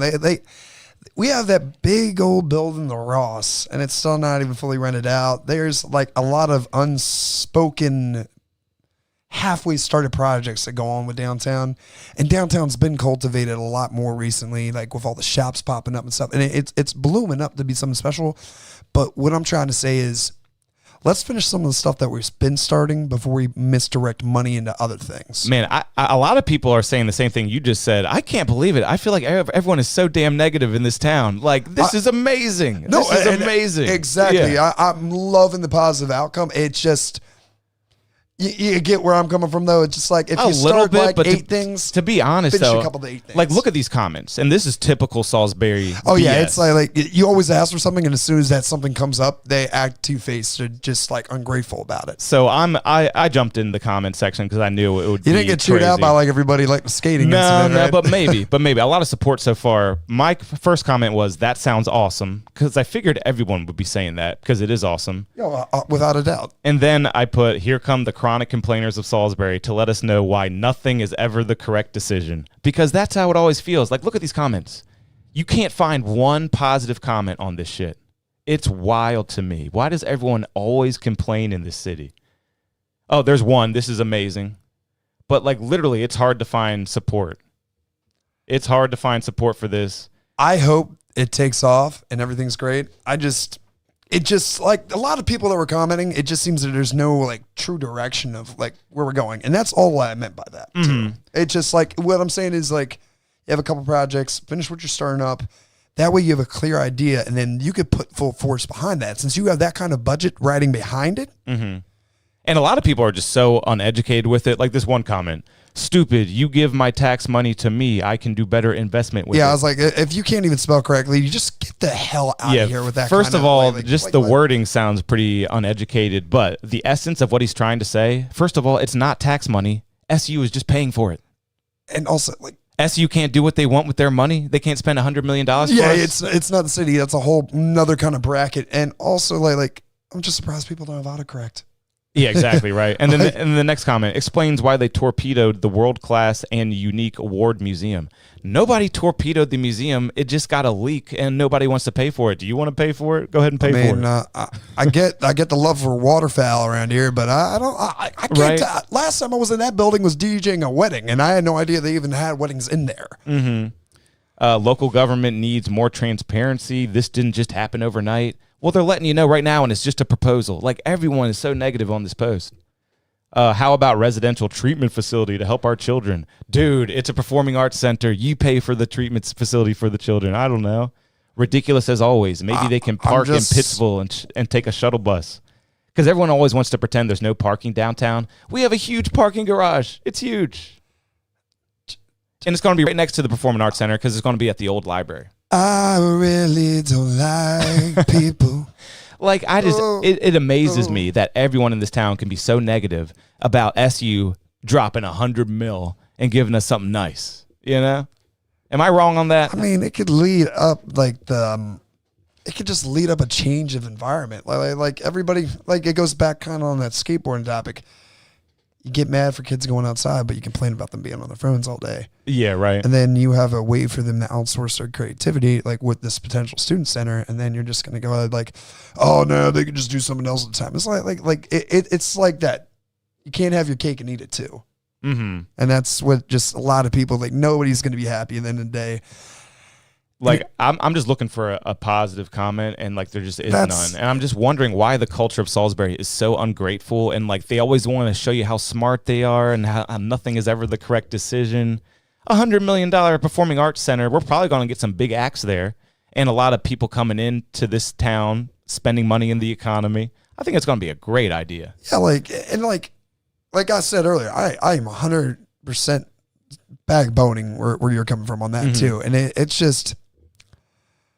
I had a really good point. I just freaking lost. Well, you were talking about the Ross and like unfinished projects and stuff. Yeah, and it was somewhat correlated to that, and it was just. Man, I had a really good point. My bad, Chad. I swear I did. I brain farted. That's what happens when you're live. You know what I mean? If this was totally produced, not live, we would have queued it up for you. Yeah, it was going to be a good one too. Man. But yeah, I don't know exactly what I'm trying to say about this, but I'm excited. I think we're going to get big acts. It's going to take like 5-10 years before we see it probably. Or maybe not. I don't know. Yeah. But I think I'm pretty excited about it. $100 million. SU wants to drop it downtown Salisbury. I say let's go for it, baby. Oh, 100%. And that was the first topic of the music section. Of course, we got to talk about Drake and Kendrick. Drake? It continues. The Drake and Kendrick thing continues. I already know where you stand. And I just like my fellow brother Kenny here, I'm going with K-Dot. Oh, yep. And it seems like the internet has made up their mind. I'm seeing about 70% for K-Dot and 30% for Drake. How are you seeing it on the internet? So it was neck to neck until Not Like Us came out, where he actually... Kendrick, I was backboning the whole time about he doesn't need to do a hook. And then he did a hook. And then it's like, oh, I just struck a chord. Wait, now you just struck a chord. Probably A minor. That was the best line he had, for sure. That was But it's kind of unfounded pedophile claims on Drake. So I will say this about the Heart Part 6, the last one he dropped. Mm-hmm. And I love the fact you guys are dropping diss after diss, but as a DJ or as a regular listener, that's a lot to keep up with. It is. Let the stuff simmer a little bit. It's just like a nice roast beef, a pot roast. You got the caters, you got the carrots, you got the taters. You just got to let it simmer, baby. But yeah, they're going wild. The Heart Part 6, it sounded like a self-defense, and it sounded like Kendrick. Sound defensive? He had some stuff, and then the way Drake replies "Oh, I planted such and such. Oh, you fell for it." I'm like, really? Mm-hmm. Hey, it sounds like you were just like Tom Brady trying to say, "Yo, cut that shit out, bro." Yeah. And then on top of that, didn't somebody didn't one of his bodyguards just get shot at? Yeah, and that's a big thing for me because we're figuring out who has the more radical fan base, and it's definitely Kendrick fans. Because and also we're looking at this, and on it's the just East Coast. speculation that it might be a Kendrick fan. But right now is when Drake's mansion gets shot up and the security guard is in critical condition. I think it might be a Kendrick fan, but we don't know yet. No details on that yet. But there also was another moment where his restaurant in London got vandalized. They spray painted all over "They Not Like Us" on the storefront. So these Kendrick fans are radicalized, man. They go hard for their Kendrick. I was surprised. And they will break the law. I was surprised about the London situation. I did not see that, and it's just a lot of people are cultivating the mindsets. I believe truly, it's we're on the East Coast. Obvious, we listen to more tendency to Drake than over Kendrick because Drake's more worldwide. I guarantee you, it's a completely different environment on the West Coast because Kendrick's from Compton. He puts the money back into the city too, so it's you get what I'm saying? You got the home turfs. Yeah. You got different points of view. And it's just, like I was saying. And it's your boy YG says, chill on us. He must be a Kendrick guy. What's up, man? Yeah, that's what I'll chill. I believe Kendrick has won. I love the internet is on Kendrick. I think it's 70-30 Kendrick for the internet. You know? Yeah, and I've always told you, at the end of the day, if we're talking hits, streams and stuff, they're going to play with Drake more because he has more of that top 100 initial hook flow that just gets with the party. K-Dot, you can't do so much, but now that he has the Not Like Us, and Not Like Us broke a record, most streams ever in one day or something like that. It broke a record. Yeah, and also this just put a lot of money in them bank accounts. It did. And they're saying K-Dot is not copywriting it, so people like us can actually play it and stuff. That's the same thing Metro's doing with Drizzy BBL. That's awesome. He's just hey, this is for free. Everybody can copyright. There was a 17-year-old that blew up on TikTok that would just rap and roasting Drake the whole time. And all the reviewers are going crazy on YouTube. If I find it, I'll send it to you later. But this kid hopped out the car, just did a Swift 32, and it blew up. And I want to go back to that concept of Drake planting stuff for him to find. Was that about the kid? Yeah. Okay, here's my thing about the kid. Let me know what I'm missing here. Would it have been bad even if that was true? Is Drake supposed to let us know about all his kids? Is that something he's supposed to do? Because to me, it makes him a better father as a celebrity to not let the public know about his kids. So he had a line on, I want to say All the Dogs or whatever album, one of his later albums, to where he says, I didn't want to hide my son from the world. I hid the world from my son. Yeah. Because, you know, he's trying to protect his son. He doesn't want him to get involved. So I thought it was so weird that the Kendrick guys were like, he's hiding a kid. It's like, good, right? But here's the other thing, though. Just like a lot of other artists, there's probably unestablished children that they've probably had, and the mothers get paid off. Yeah. Or you just completely deny it all, and you don't want anything to do because you don't want to go ahead and have your money taken away from you. So what were they really saying? Were they saying that he had a kid that he's not paying for and he's pretending like it's not his kid? Yeah, it's like from everything I listened to, it sounds like it's just a kid that he's not trying to acknowledge it's his kid. It's some other girl. Gotcha. It's like one of those things. And again, no one really knows it's fucking Drake. Because the whole time I was thinking, I think it's a good thing to keep your kid I get that hidden point from of the view. public eye. So like, what was everyone's problem with that? But like the way that I think it was worded, and I think the way it's actually entailed, I believe it's just like one of those things where Drake was just not trying to accept fatherhood, the responsibility of fatherhood. Yeah, because that was the big claim against Drake, and there were some big claims against Kendrick too. A lot of people say that Drake does not write his own stuff, right? That's a big thing. That's been a thing for over 10 years. But check out this clip from Kanye that I found. Look at this. This is kind of fascinating. You know what I'm saying? I'll be having like 12 writers in the studio that don't add up to Drake. God's version would be like, oh, Drake just said. That's why I was interested when he heard 30 Hours, because Drake wrote that for me. I sent him like, boom, here I got like this many ideas. Like the line I had like, I was nervous to do Victoria's Secret show until I pictured everybody with no clothes. Right? And this is kind of long, but what he's saying basically is, I got a writer's room of 12 people. It still doesn't add up to one Drake. Drake wrote a song for me one time, and it was amazing. And then he goes on to say, man, my life would be so much easier if Drake wrote all my songs. And so Drake writes. He writes sometimes. He does. And I'm not, and trust me, like, I believe anything like the internet does, it just blows out of proportion. Yeah. It just makes it seem like, he never. Because, he's got a team of writers, but let's not pretend like Drake can't write or nothing. But then, like, a lot of people forgot, like, back in, like, I want to say 2007, when he was in the middle of doing Degrassi. And he just, I forgot the situation, but it was a Lil Wayne interview, and Lil Wayne just said, I just walk in the back room, and I just heard this kid killing the flower. Like Wayne. Great Wayne impression, by the way. Yeah, it's I need to smoke more if I want to get that rasp, that Wheezy F, baby. But what I'm just going to say is, like, Wayne overheard and realized, hold up, this Aubrey kid can rap, and the rest was taken off. He did that little EP that became an album, and then it went to Thank Me Later, Take Care, rest was history. Yep. And as far as the Kendrick claim, the main claim that he beats his queen, there was a line in a song that he had. Do you remember this line? Where he goes, a month before that, I cursed my mother, then slammed the door. 6 months before that, I hit my woman. She hit the floor. That's a Kendrick line. He said that about Drake, or about himself personally. Oh, yeah. And I heard before I saw that line that he had already admitted to it in a song, so I guess that's the song. So I don't know. Everything is just speculation right now. Yeah, I and think, for me, I want to know who's the bad guy. I just got to know who's the worst guy. Yeah, it's like artistically nitpicking, and it's crazy that we're going to overanalyze that, but then we have like people like Tech Nine, Eminem, Yellow Wolf, like all that whole grudge generation rap is like talking about killing, murder, and all that stuff. It's like, or hello kids, do you like violence? Do you like violence? Yeah. You want me to stick 6-inch nails between both of my eyelids? Yeah, like that kind of stuff. It's like, and now we're going to analyze that kind?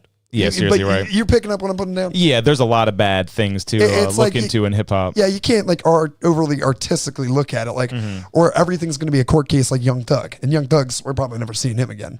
Yeah, right. Man, yeah. Poor Young Thug. Oh, speaking of... Stay out of trouble, kids. YSL gang stuff, did you see that viral thing that was on Complex, where at the Gunner concert, the whole second floor was shaking? Dude, you're good because you always have a good segue, because I have that pulled up for you right here, bro. Yep. Because that was a great moment. That's definitely in the music That's why we're section. boys, baby. I already know what you about to put down. Because I saw that, and I'm sorry. I'm turning the opposite way. Yeah. Let's move on from the Drake and Kendrick thing. This was an actual Gunna concert over the weekend, and the balcony looks like it's about to fall, man. Don't want to get copywritten. Oh, no. How'd that happen? Got copywritten. Yeah, but even here we go, just the whole, as soon as that beat dropped.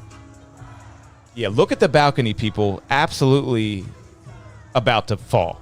They need to close that balcony ASAP. It's shaking. It's moving. It's rattling. I'm sorry. Would you stay under there? Honestly, would you stay under if your seats were under that? I might have to exit the show.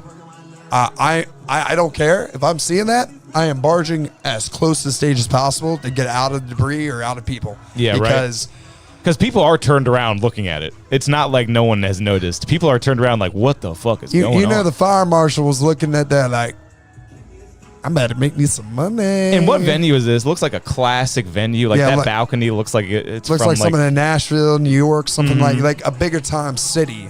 Yeah, seriously. Like Dolly Parton was just there. Like somewhere where like a Def Jam comedy show would be at. All right. But yeah, that was wild. Yeah, I'd be hyped if I'm the artist, but at the same time, it's like, I don't want another incident like Travis Scott where the guy passed out and died in the middle of Astroworld, you know? That's that same kind of caliber of incident about the underway.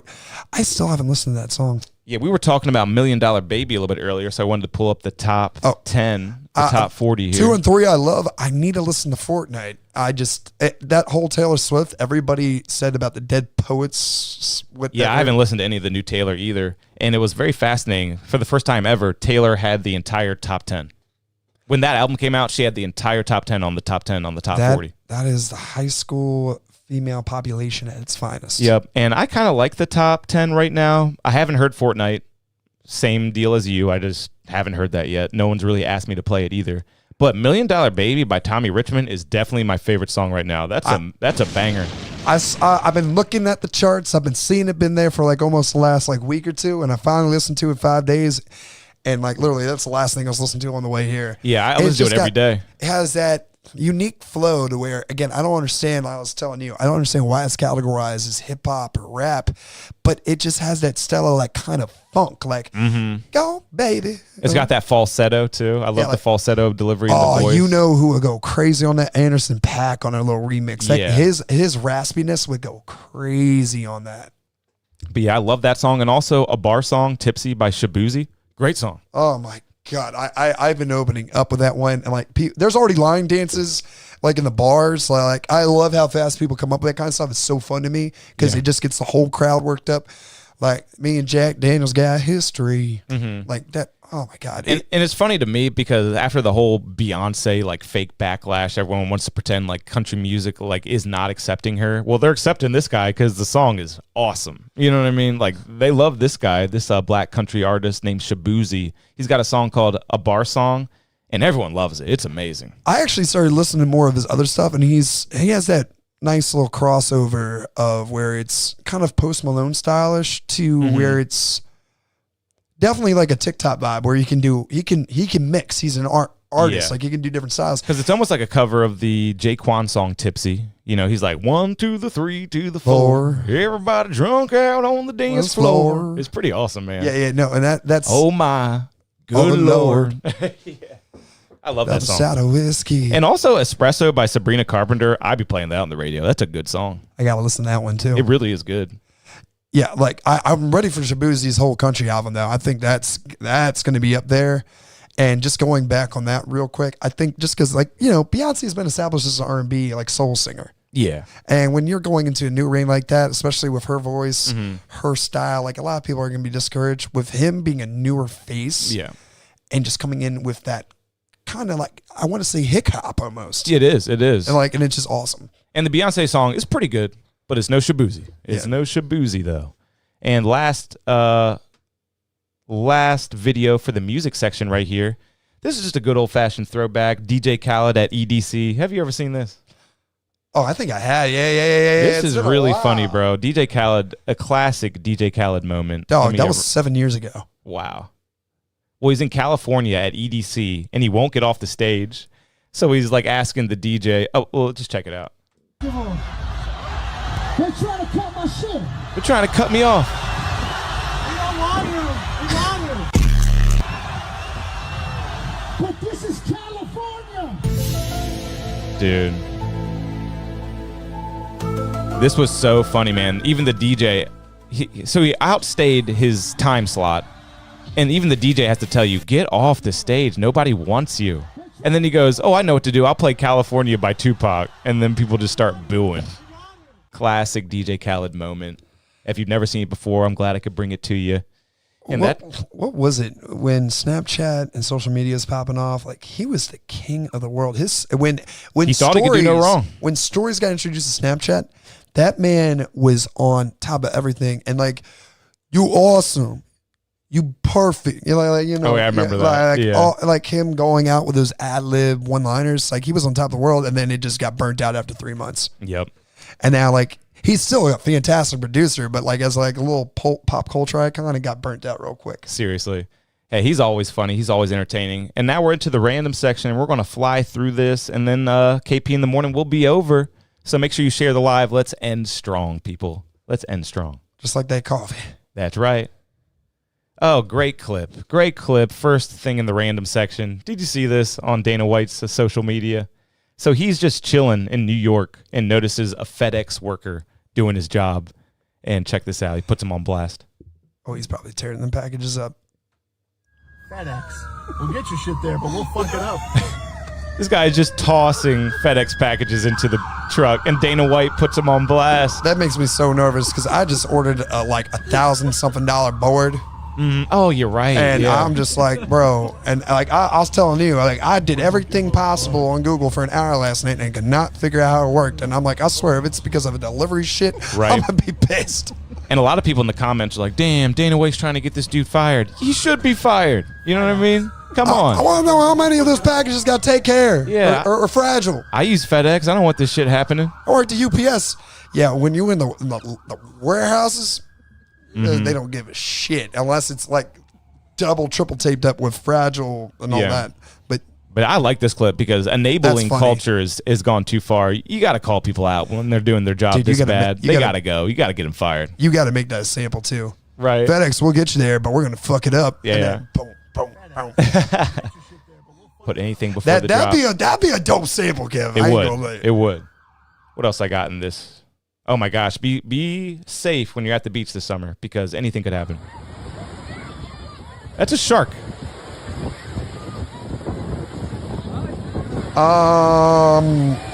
Because I used to hear that they couldn't swim that close to the shoreline, but here he is. So they can't believe it. Like everyone's like, really? Like no one sees the fin? It doesn't want anybody, I guess. Just get out. Yeah, like y'all are playing stupid games. But I did read something though. If it gets that close, and if you could see its tail fin to grab and pull, if you're close enough, that makes sense. But kind of like a gator. Yeah. But like at the same time, it's like you better have some strong legs because you don't know how far that sucker's gonna pull you. Yeah, but that's just crazy, man. Yeah, that's one part of Mother Nature. I am good. I don't like to mess with. I like to fish, but I don't see deep sea diving in my future. I'll skydive before I go deep sea diving. Yeah, absolutely. But it all kind of depends on the animal. Like you got this guy. He must be a regular at this hotel, though. I think everything's chill here. They're packed full of caffeine. Oh yeah. That sounds dangerous. Like I've heard like lemonade flavors, but actually like piping up lemonade with caffeine culture needs to find a ceiling because it seems like, I mean, Red Bulls used to have 80 milligrams and they still do the small ones. And now we're up to like Bang energy drinks with 300. And then someone now has like 350. I think Redline took it up to 400. Is anyone going to get to 500? Now these supercharged lemonades are killing people. Caffeine culture is run wild, you know? You're making me like, I'm like, having a analyzation moment here of like how much caffeine I drink in a day because my one guilty pleasure, Kev, I love soda. Yeah. And I don't drink like a lot of it, but like I try to match every cup of water, like every cup of soda with 2 cups of water. But dude, the coffee every day too, like that, it builds up. Yeah. What's your favorite way to get caffeine, Kenny? Coffee, like an energy drink? Coffee, shot of espresso, and if that doesn't work by the afternoon, I try to get a second cup, no espresso. If I can't get that second cup and I'm really down, then I'll chug a Red Bull. And then if it's close to bedtime and I'm just trying to but I am drained, then I'll do like a Pepsi. Wow. Dude, well, check out the... I'll probably like 2,000 milligrams of caffeine a day, to be honest with you. Do you know the Detroit Lions head coach, Dan Campbell? Oh, yeah. He drinks like 18 cups a day. Dude, he says he has over 1,000 milligrams a day. 10 Red Bulls. I love you, because I was thinking that in the back of my mind, and I was like, I wonder if he's going to pull up Campbell. Yeah. I just thought of it. 10 Red Bulls a day. 10 Red Bulls a day. Did you see how much of like the coffee he drinks in the morning, though, too? I think he might be saying it right here. Well, normally what I do is I'll get 2 venti. I go to, Starbucks, I get 2 venti of the pipe with 2 shots in them. So black eye in both. That's what I come in with. That's how I start the day, so. Damn, he gets a lot of caffeine. So it hasn't killed him yet. That's good. We're moving on from the Panera. I can't believe that, man. His eyes got to be bugging. He's like, all right, you all ready to get down? Hey, man, that's how he got so successful. He's a pretty good coach. But check out this guy in the gym, man. This is impressive. On the barbell. Oh, no. I'll be busting my ass real quick. Core strength, balance. Very impressive. Yeah, that man probably got an 8-pack and he rolling that thing out. I don't know the song. That thing was smooth. How many times did your mom ever do this to you when you were a kid? This is a classic move right here that all moms do, one way or the other. You got to pretend like you leave them. You should have got in the car when I told you to. My mom did this to me a couple times. How many times did I tell you to get in the car? Go get in your seat right now. You ever pull that? You're at the mall. You're like, nah, we ain't leaving yet, Mom. Oh, my mom did that to see ya. My mom did that to me all the time. You should have got in the car when I told you to. That's funny. Yep. And like when they call your bluff, you go running back, man. Mama! Yeah. I definitely did that a couple times. I was like, okay, see ya. I'll be here at the mall. I live at the mall now. Go running back. I'm just gonna live off Chick-fil-A and taters. A great party trick for endless mimosas. Gone wrong though. I don't know what he was trying to do. Oh, he's trying to do the whole fucking like mouth right. thing. Not worth it, buddy. Yeah, not with those guys. They're too thin. Not worth it. They're too thin. He's lucky he didn't have to get stitches in his mouth. Oh my God, this is when pranks just go way too far, bro. Never do this to me, all right? I like a good prank as much as anyone else, but please, Kenny, never this, please. The airbag under the seat. You ever seen these on the internet? It's getting out of control. This guy is he broke his neck. Look at his neck. Dude, Lord, right? That's intense. And it's so funny because no one's even laughing. Even the guys who made the prank are like worried. Yeah, I'm looking at whoever is the mechanic of that group. Crazy. That's your mechanic buddy right there. He just takes a freaking airbag from a total Dodge Taurus and just stuffs it up under there. Absolutely. Like that thing catapulted him. He looked like a Saw 160. Kev, I wouldn't even try doing that to you because your head's going to go for the ceiling like a Looney Tunes cartoon, or even mine too. It'd be like just stuck and just dangling on my legs. Yeah, that is some Looney Tunes activity. Hey, this is our final segment of the show, guys. Thank you so much for tuning in. I just want to talk about this. There's a company that wants to get satellites into space by throwing them up into space. How fascinating is that? So you see this facility here? Is that like a big catapult? It spins around. Remember David and Goliath? It's the David method. He's going to take that thing, spin it around as fast as they possibly can, and they just chuck it into space. And it actually gets up into orbit. That's some like G-force stuff. If I've ever so heard they of it. can actually launch satellites into space with no rocket fuel, no jet fuel, no fuel. They just use momentum. It spins around 1,000,000 miles an hour, and then it shoots right out this opening right here. So supersized Beyblade is what you're telling me. All right. Yeah, pretty much. I'd never thought, like, who dreamt up that concept? a company that literally spins and throws Shoots the satellite right out that tube. Space with this artillery shell. But how do you exactly throw a satellite into space? Right now, an average rocket. But yeah, I pretty much explained it, but I like that as an idea. That's fascinating. There was another thing too. Before we get out of here, you're good. Did you see how they were trying to propose in New York a skyscraper hanging outside, upside down from the sky? Oh, really? I gotta look it up, but it's a proposition. That's wild. And like they are literally saying like how we're getting a star or an asteroid that's been consistently flowing around the Earth's orbit for the last 200 years. They're talking about once they can do it, they were going to try building an upside down skyscraper and be the longest one. Whoa. And have it like rotate the planet. Again, that's a concept that's blowing my mind. Yeah, it's a wild, preposterous one, but it was blown up all over like Instagram and Facebook of it actually being a legitimate proposal, which is, it's kind of crazy. Like, first off, how do you go with building the foundation of something like that? Yeah, that makes no sense to me. I'd love to see it though. That'd be a feat of modern science. It was like real cool. The demo photo had people skydiving around, and then you just had guys like hanging off platforms, like working on the bottom or technically the upside down top of the building. Oh yeah, I got one more news story. We'll end on this. This one's a little weird, and I just want to ask you, Kenny, are we at peak wokeness now? Because this just came in yesterday. Boy Scouts of America changing its name to be more inclusive. They're no longer the Boy Scouts anymore. They are officially just Scouts. Is this peak wokeness? We need to go back to bed. Right. Like this is like, and it's painful to me that this is a controversial thing to bring up in this day and age. Let me guess. There was a little girl that just wanted to do more Boy Scout activities that weren't enough for Girl Scouts. So I guess if there's no Boy Scouts, there's probably no Girl Scouts anymore either. So that's exactly what I'm trying to like get at. It's just like, what was there just that just comes to the activities the Girl Scouts are doing at that point. Like it just sounds like it's that kind of situation where a girl wanted to do more boy activities and the Boys Scouts said no, it's the Boy Scouts, and now it got to a whole big ordeal, and now it's like this, and it's getting to the point where I'm honestly sick of it, just like I know you are. It's just like, I mean, it's race and gender. Everything is just race and gender. Everyone is so concerned with gender. I saw my buddy Kobe reshared something, and it kind of hit, because I ain't gonna lie, I would be a little bitch if I didn't get bullied. Yeah, right.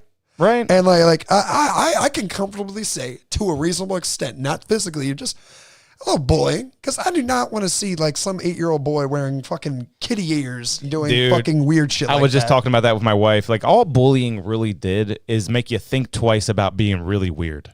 Yeah, it's just like, which is like good for society in a way. Yeah, like don't be too weird. Don't weird us all out. Don't push the spectrum, but just find a happy medium, being a socialite and not being the guy that just didn't come out the closet. Yeah. But I just wanted to point that out. That is our last section of the night. Kenny, you got anything else you want to tell our amazing audience before we get out of here? Nothing that I can think of. If you're in Salisbury, I'm going to be at Pin Pub tonight. Yes. On top of that, if you're in Ocean City, I guess I could say this now. Got my first big gig at Secrets. Very cool. 6 to 2. I'm at a tiki bar, so come pop out, say hi to me. And then on top of that, I'm DJing Gym Wars this Saturday at Crown Sports Center. Gym Wars. SBY MMA. That's awesome, man. Yeah, Miles Moffitt and crew. Shout out to those guys. Yeah, Gym Wars. It's finally back. That sounds awesome, man. You got some nice gigs coming up. Hey, if you're not doing anything Saturday, come with me. Yeah, that sounds like fun. Well, guys, this has been KP in the Morning. Thank you so much for tuning in. Make sure you tune in this Monday night at 9 p.m. for episode 74 of Studio 2. That was Kenny Flight. I'm DJ KP, and we'll see you next time. Love you guys. See you, everybody. Thank y'all. AKP, this crazy. Another fun